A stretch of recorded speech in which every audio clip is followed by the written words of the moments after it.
Isang bagong bukas na restaurant ang tiyak na magugustuhan ng marami sa atin dahil sa unique ambience nito at sa mga pagkain na talaga namang mapapatanong ka kung bakit ngayon lang sila nagbukas. Ito ang Cavo Kitchen Plus Bar, isang restaurant na nagsaserve ng mga kilala nating mouth-watering dishes but serve in a unique way na signature kay Cavo. During the day, ito ang kanilang main service, serving great food. But during the evening, Cavo transforms into a place where people can hide out with good music and drinks. Everything in this place has been personally curated by the owners, from the food to the interior design. If you notice, ang theme ng restaurant ay para kang nasa sophisticated cave.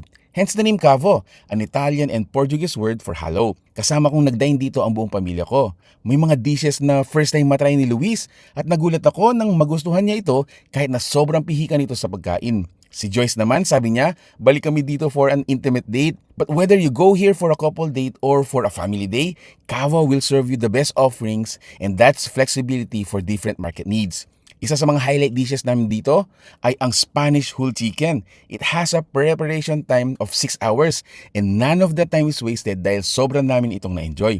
Aside from that, our appetizers are flame grilled skewers and truffled potato wedges. For salad, we had smoked spiced taco salad. For soup, it's a seafood chowder. For mains, smoked cave pork ribs. And then for pasta, we ordered caved aglio olio prawns.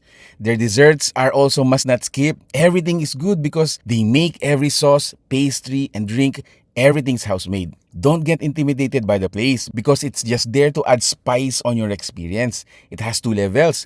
The second floor is great for groups with meetings or small events. Visit them at Arena Commercial Complex, Don Juico Avenue, Malabañas, Angeles City.